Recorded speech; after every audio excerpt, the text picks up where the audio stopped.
하나님이 이 천사를 통해서 7개의 나팔을 주시고 그 7나팔이 불려지는 이야기를 중심축으로 기록되어 있습니다.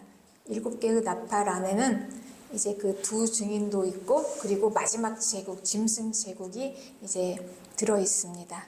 이 7개의 나팔은 전쟁을 선포하는 거예요. 마지막 제국의 마지막 전쟁, 그리고 또 하나님의 백성을 모으는 것입니다. 특별히 이 7나팔 중에 그 7번째의 나팔이 굉장히 중요합니다. 우리에게는 7번째의 나팔은 계시록 10장 7절에 7째 천사가 소리내는 날 그의 나팔을 불려고 할 때 하나님이 그의 종 선지자들에게 전하신 복음과 같이 하나님의 그 비밀이 이루어지리라 하더라 그랬어요. 그러니 이 7번째의 나팔이 불 때 선지자들에게 전한 복음과 같이 하나님의 비밀이 이루어진다 그래요. 결국 이제 급기야는 그 마침내 하나님의 그 복음이 이루어지는 라스트, 복음이 이루어지는 그 때가 되었다라는 거예요. 7째 나팔이. 그 복음처럼 이루어진다는 건 무엇일까요?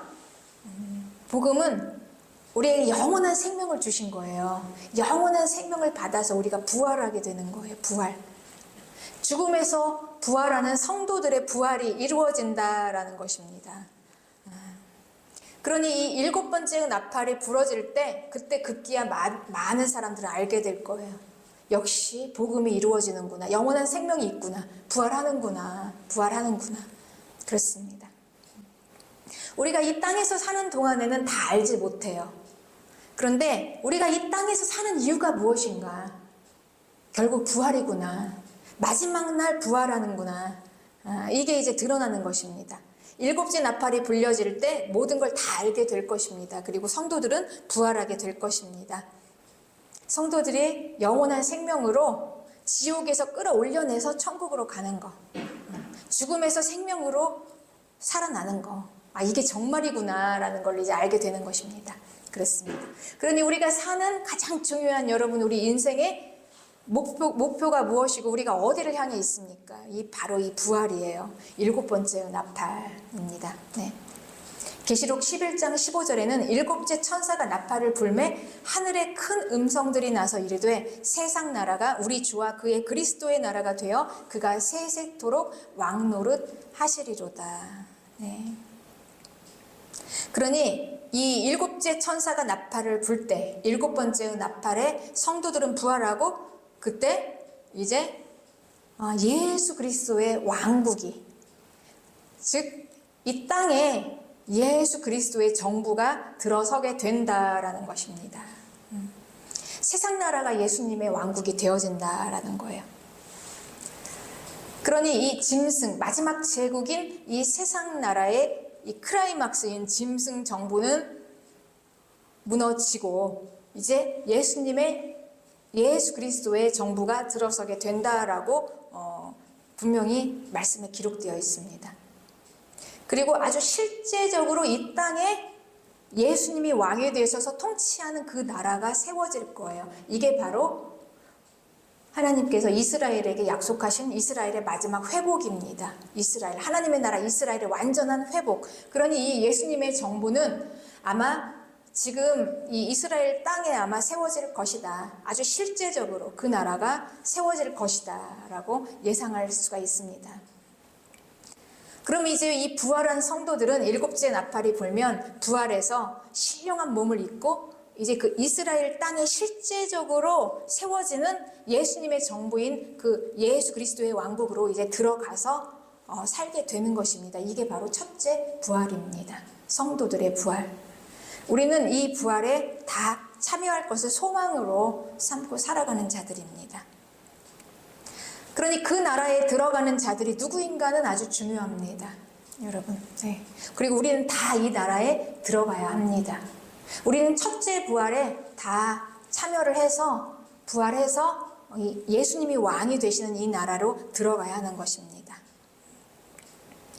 이 나라에 들어가는 자들이 누구인가라는 정보는 대단히 중요합니다. 예수님께서는 이 나라가 이제 올 것을 우리에게 계시하시고 이 나라에 들어갈 자들을 모으시는 거예요. 나팔을 부르시면서 백성들을 모으십니다. 그리고 이 나라에 들어가게 하기 위해서 이제 자세한 정보를 주시는 거예요. 이 나라의 직전에 있게 될 마지막 제국, 짐승 제국에 대한 자세한 정보를 주셨습니다. 그래서 이 땅에 이제 마지막 역사 속에서 세워질 세상 나라가 짐승 정부예요. 그런데 이 짐승 정부는 과연 어떻게 세워졌고 어떻게 누가 통치하며 어떻게 다스려지는가를 예수님께서는 자세하게 우리에게 계시해 주셨습니다. 그리고 교회는 반드시 알아야 합니다. 그래야 우리가 그 마지막 역사 속에서 세워지는 마지막 세상 나라를 통과해서 예수 그리스도의 왕국으로 들어갈 수 있게 되는 것입니다. 그런데 이 마지막 제국, 짐승 정부는 아마 AI의 나라로 세워질 것이다 라고 예상합니다. AI의 나라, 인공지능이 지배하는 그 나라, 기계와 사람이 섞어진 나라, 이런 나라로 이제 세워질 것을 예상하고 있습니다. 그런데 그 나라를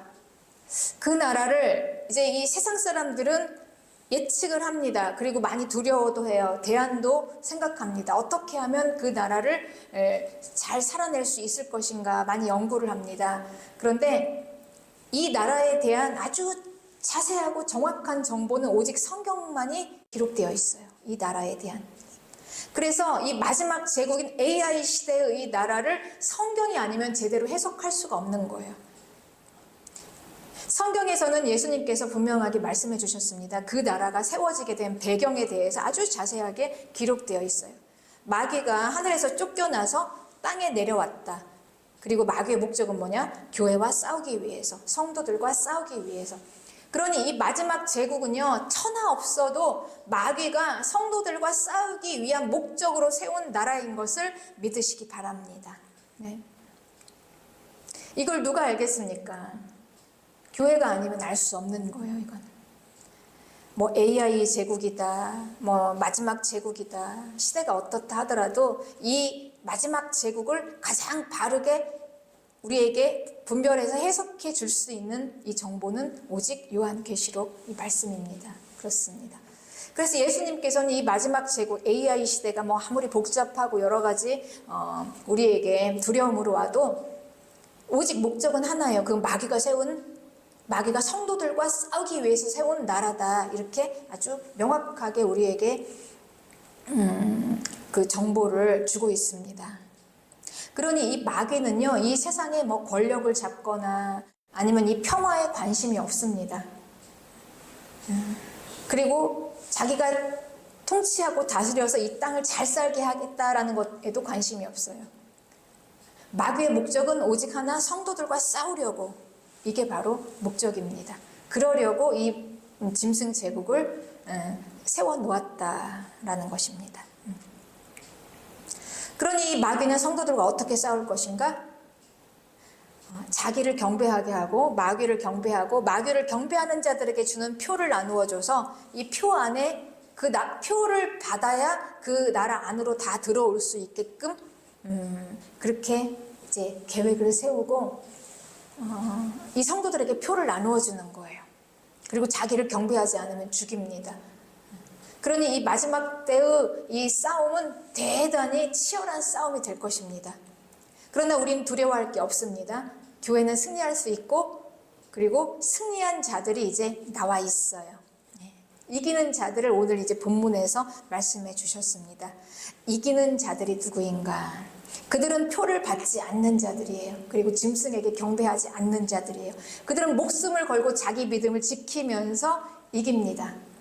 그렇게 하면 이길 수 있다라고 말씀해 주시는 거예요. 그리고 이제 정말로 실제적으로 그렇게 이긴 자들이 이제 보여집니다. 그렇죠. 오늘 본문에 시온산에 14만 4천 명이 서 있어요. 이들은 과연 누구일까? 시온산은 이스라엘의 성지입니다. 예루살렘. 하나님을 예배하는 이 성전이 있는 아주 거룩한 산이에요. 시온산. 이 시온산에 14만 4천이 서 있다라는 얘기는 뭐냐면 이거는 이들은 이스라엘인이다라는 겁니다.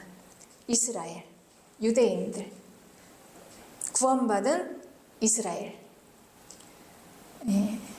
그러니 이 14만 4천 이들은 이스라엘의 12지파 각 지파별로 하나님이 정하신 숫자 안에 들어간 하나님이 구원하신 구원 계획 안에 들어있는 자들입니다.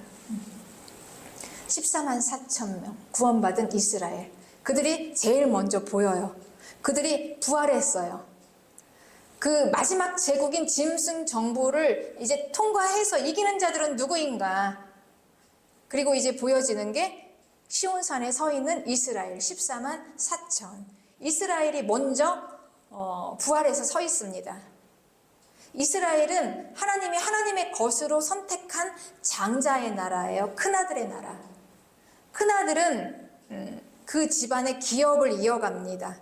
하나님 나라의 기업을 이어가는 이스라엘로 하나님께서 선택하신 거예요. 그러니 이 하나님 나라에 들어갈 자들은 누구인가? 가장 먼저 이스라엘이 선두에 서 있다는 거예요. 이걸 보여주셨어요. 이스라엘은 하나님께서 자기 것으로 선택하셔서 장자의 나라, 큰아들의 나라로 하나님께서 세우신 것입니다. 그래서 가장 먼저 부활하고 제일 먼저 선두에 서서 부활하는 첫 열매예요. 구원받은 유대인들이 먼저 부활하고 그 뒤를 이어서 열방의 교회들이 이제 부활하는 그 장면인 것입니다. 엄청나게 거룩하고 이건 정말 영화로운 장면이에요. 이기고 벗어난 자들, 짐승을 벗어난 자들, 승리한 자들, 하나님의 거룩한 백성들인 것입니다. 하나님께서는 이스라엘을 먼저 선택하셔서 첫 열매로 선택하셨어요. 첫 열매는 그 나머지의 것들은 다 그게 하나님의 것입니다라고 고백하는 게 되어지는 것입니다. 이게 첫 열매예요. 그런데 하나님께서는 이스라엘을 첫 열매로 그렇게 대표로 해가지고 받으신 것입니다. 아들을 하나님 앞에 드림으로 그 다음 둘째, 셋째, 넷째 그 다음에 오는 모든 자녀들은 다 하나님의 것입니다. 모든 사람들은 다 하나님의 것입니다. 라고 고백하는 것입니다. 그러니 이 첫 열매의 의미는 대단히 중요합니다. 하나님께서는 이렇게 이스라엘을 첫 열매로 선택하셨어요. 자기 것으로. 그리고 모든 구원에 필요한 모든 것들을 다 이스라엘에서 나게 하셨습니다. 믿음의 조상인 아브라함의 믿음을 가진 자들이 다 하나님의 나라로 들어가게 되는 그 믿음의 조상인 아브라함도 이스라엘에서 나게 하셨습니다. 그리고 하나님의 백성이 지켜야 할 모든 율법들도 이스라엘에게 주셨습니다. 그리고 우리 성경, 구약과 신약의 성경도 다 유대인들이 기록한 거예요. 그리스도도 이스라엘에서 나게 하셨습니다. 이게 바로 이스라엘의 대표성이에요. 하나님께서 이스라엘을 첫 열매로 택하셔서 그들을 통해서 하나님께서 구원을 주시고 구원을 이루시고 그리고 구원의 첫 열매, 첫 부활을 보여주신 것입니다. 14만 4천 명. 그렇습니다. 지금 우리가 이스라엘 땅에서 일어나고 있는 이 전쟁도 우연한 게 아니에요. 그냥 뭐 세상 사람들은 이렇게 해서 이렇게 정치적인 거 이렇게 막 여러 가지로 말을 하지만 이 성경에 의하면 모든 이 인간의 역사는 하나님이 주관하세요.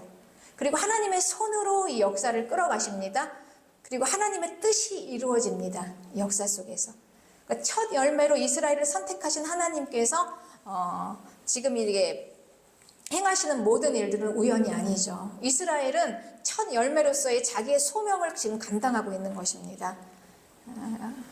아랍 국가들, 하나님을 대적하는 이슬람 국가들과 지금 전쟁을 하면서 자기의 소명을 이루고 마침내 급기야는 예수님의 왕국이 이 땅에 임하는 길을 준비하고 있는 것입니다. 그러니 우리는 이제 이 교회는 이런 걸 분별하고 정확하게 분별할 수 있는 것은 교회예요. 그래서 이 시대 상황과 이 사회와 문화와 이 시대의 역사를 가장 바르게 분별할 수 있는 것은 오직 교회입니다. 하나님의 말씀을 가지고 있는 교회. 교회만이 바르게 분별할 수 있습니다. 그래서 우리는 이스라엘의 전쟁을 보면서 우리가 하나님의 그런 뜻을 알고 이스라엘을 위해서 함께 기도하는 것입니다. 아멘. 그러니 이제 이 이 이스라엘의 첫 부활, 유대인들의 이 첫 열매인 첫 번째 그들의 부활이 이루어지고, 그리고 이제 열방의 교회들의 부활이 일어날 것을 이제 보여주고 있는 것입니다. 계시록 14장 4절에는 이 사람들은 여자와 더불어 더럽히지 아니하고 순결한 자라, 어린 양이 어디로 인도하든지 따라가는 자며 사람 가운데서 속량함을 받아 처음 익은 열매로 하나님과 어린 양에게 속한 자들이다 그랬어요. 네. 그러니 이기는 자는 누구인가? 하나님 나라에 들어가는 자들은 누구인가? 하나님의 나라에 들어가는 자들은 속량을 받은 자들, 시장에 가서 값을 치르고 사오는 거예요. 이게 속량입니다. 그러니 이 속량을 받은 자들, 우리가 속량을 받은 자들이에요. 어떻게 해서 속량을 받은 자들이 되었을까요? 예수님이 자기의 핏값으로 우리를 사온 거예요. 마귀에게서. 예수님이 이 공의로우신 예수님의 죽으심, 죄와 악에 대한 죽음에 대한 이 죽으심이 십자가에서 예수님의 피를 흘리심으로 우리의 모든 죄를 다 죄의 값을 치르고 마귀에게서 건져온 거예요. 우리는 처음에 마귀의 노예가 되어 있었습니다.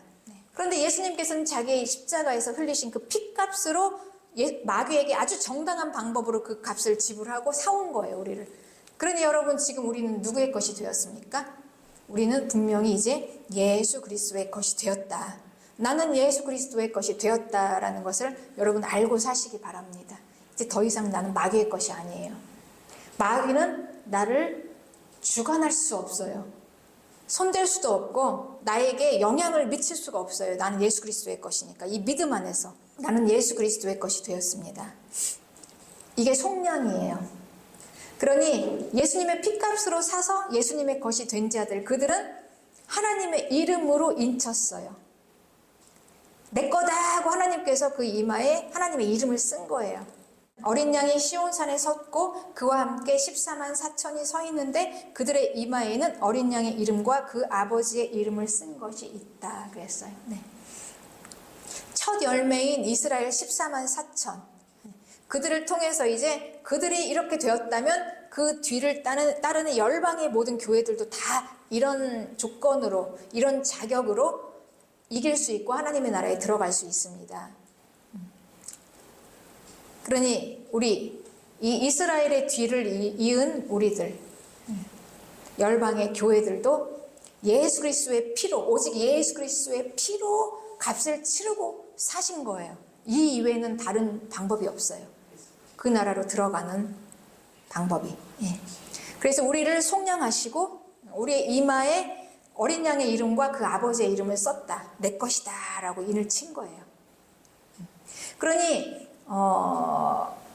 예수 그리스도의 핏값으로 사신 자들에게는 하나님이 내 것이다 라고 성령으로 인을 친 거예요. 성령으로.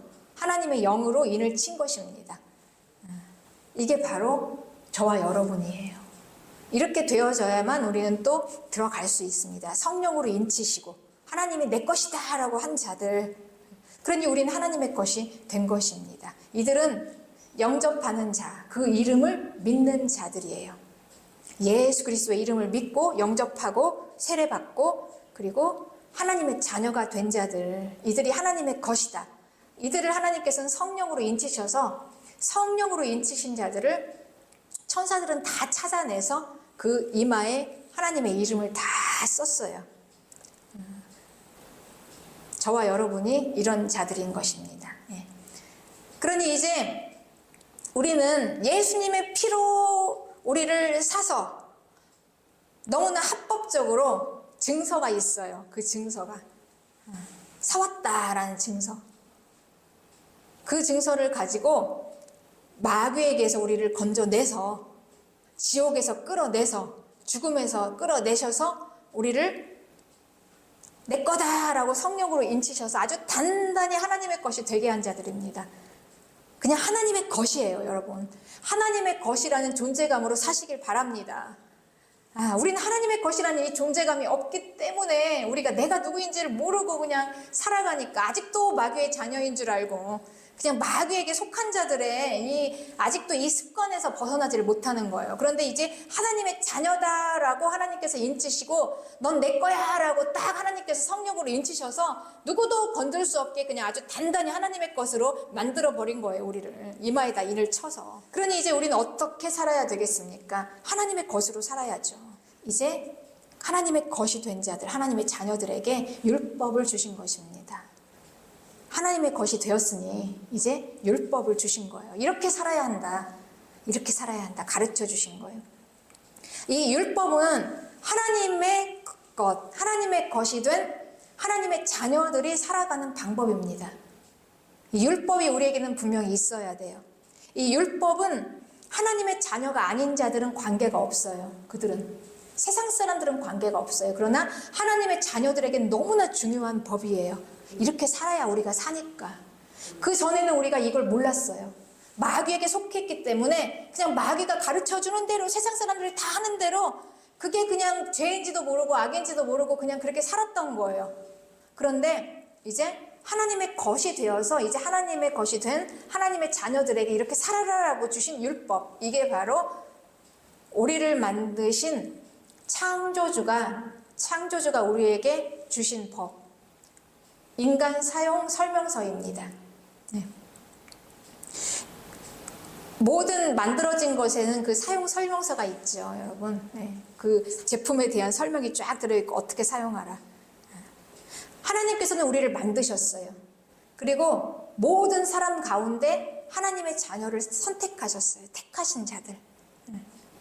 그러니까 모든 사람 가운데서 하나님께서 값으로 사오신 자들이에요. 모든 사람 중에서 값으로 사오신 자들, 그들에게 하나님께서 이 율법을 주신 것입니다. 우리를 만드신 창조주가 이렇게 살아야 인간이 가장 완벽하게 살 수 있다라고 주신 게 율법이에요. 율법, 하나님의 법입니다. 율법. 그러니 이 율법은 우리를 괴롭히려고 주신 게 아니에요, 여러분. 말씀에 순종하라 하는 거는 우리에게 고통을 주기 위해서 하는 게 아니라 우리에게 진정한 정말 완전한 삶이 무엇인지 그 삶의 길로 인도하시는 게 바로 율법입니다. 그러니 인간은 왜 이렇게 고통을 당했나? 율법대로 살지 못해서 그랬던 것이다 라는 거죠. 이 율법이라는 것은요, 완전한 하나님의 자녀들의 법인데 하나님의 사랑이 이 율법 안에서 완전해집니다. 하나님께서는 우리를 은혜로 구원하셨어요. 말할 수 없는 은혜로 구원하신 거예요. 하나님께서는 예수님의 그 피값으로 나를 마귀에게서 사오셨다라는 것은 내가 한 게 아무것도 없는 완전한 전적인 하나님의 은혜입니다. 이 은혜의 사랑이에요. 이 은혜의 사랑이 완전해지기 위해서 주신 게 율법이에요. 그러니 하나님의 사랑은 이 율법 안에서 우리에게 완전해지는 것입니다. 하나님께서 우리에게 율법을 주시지 않았다면 완전하지 않아요. 네. 그렇습니다. 하나님의 것으로 완전하게 우리를 그냥 하나 되게 쫙 하나님께서 단단하게 하나님의 것으로 못 박아 두시는 것입니다. 율법이. 이 율법은 진리예요. 옳은 것, 바른 것입니다. 그러니 이 하나님의 사랑은 이 진리 안에서 완전해져요. 옳음 안에서 사랑이 완전해집니다. 거짓에서는, 옳지 않은 것에서는 이 사랑이 완전할 수가 없어요. 모든 것은 옳음, 진리 안에서 완전해집니다. 우리의 기쁨, 건강, 행복, 삶의 모든 우리가 추구하는 것, 사랑, 그리고 화평, 희락, 우리가 구하는 이 땅에서 살아가는 모든 행복은 다 이 옳음 안에서 이루어지는 것인 걸 믿으시기 바랍니다.